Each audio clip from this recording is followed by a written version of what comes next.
For those of you who get lucky enough to make breakfast, I'm going to make for you an elegant breakfast dish called Texas Stuffed French Toast. I'm using a good egg bread called challah in this case. I'm going to cut them fairly thick. You're going to stuff this with cream cheese and serve it with fresh fruit and maple syrup. And it's going to have Grand Marnier in the batter. Then you want to have ready all your fruit set up in the refrigerator, ready for when the French toast is done to serve. And it's the summertime here, so the cantaloupes are really ripe.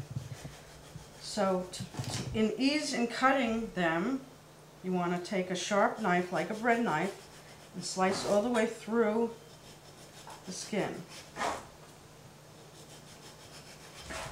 This time of year, the melons are really ripe.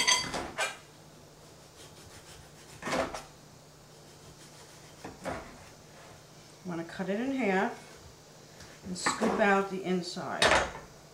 This is how you take out the insides.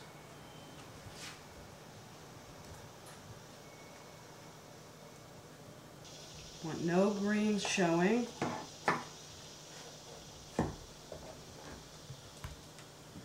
And then you can just slice down the long way. Nice even slices. And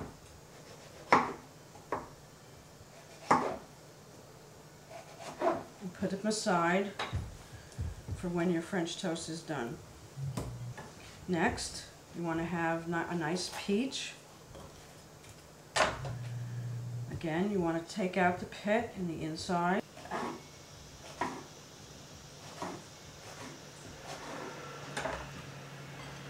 Strawberries. You want to cut off the ends and have nice slices.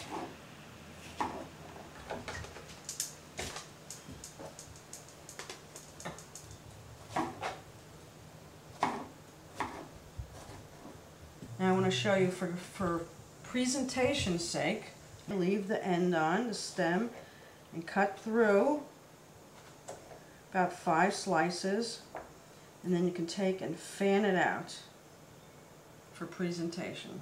Make sure all your fruit is washed except for the melon. To make the egg batter for the French toast, you want to take a couple of eggs,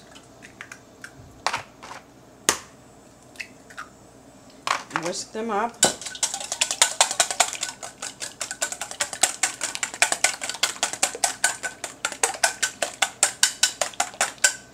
and in this case I'm going to use a fat-free half and half. You can use milk. You want to have this done by color, and milk or half and half, or even having cream, you want to have like a very light yellow color for the batter.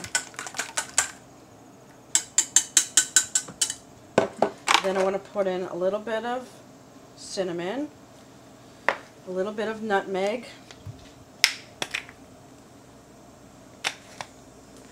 whisk it up again, and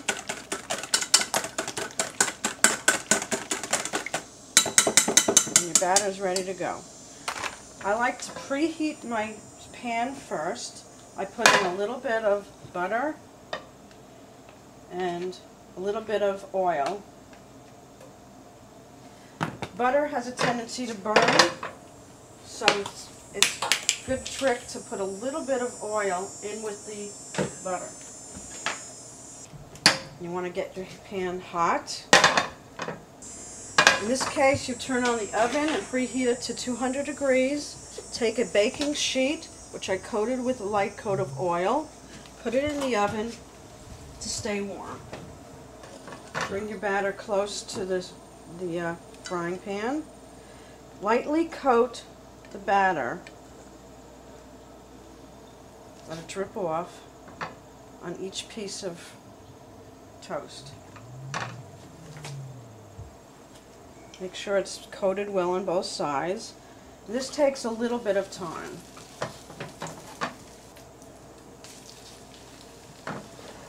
Okay, I'm going to flip this over so you can see it wants to be a nice light golden color, like so.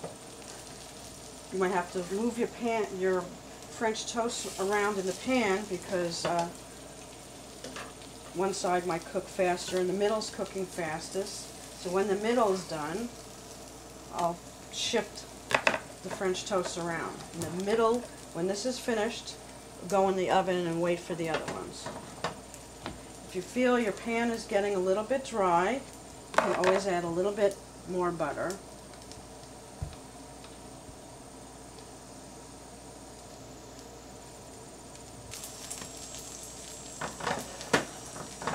Turn the pan around so it cooks this side more. I'm waiting for the other ones. Okay, this one's pretty much done. As you can see, it's pretty evenly golden brown on both sides, so you can put this one in the oven, waiting for the other ones. This is one time you really have to try and not worry about too many diets for an elegant brunch. Turn off your pan.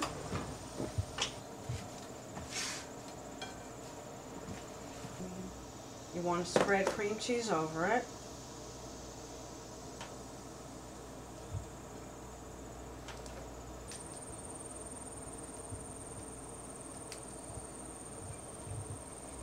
Make a sandwich out of it. I'm going to put this back in the oven. Get out the other two.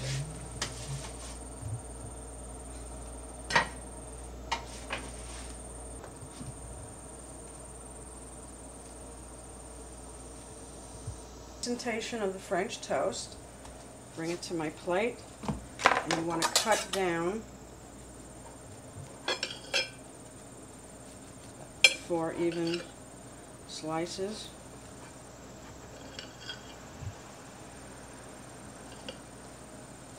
Both. Fresh cantaloupe around it.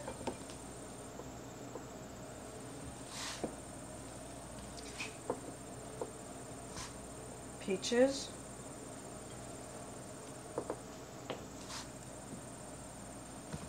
Blueberries around the plate. Fresh blueberries. Again, you want to think, how can I make this artistically beautiful?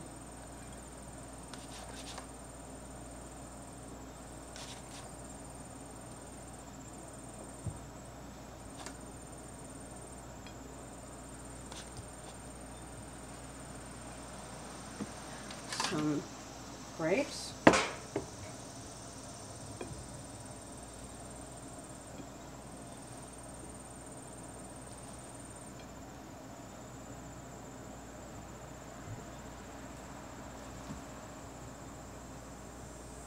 Strawberries.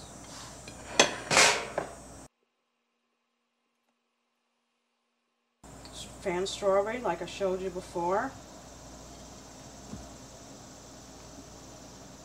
Again, you want to get both plates. You want to serve it with a really good maple syrup, and you want to warm up the maple syrup and Grand Marnier. If somebody doesn't want liqueurs, they can use orange juice instead.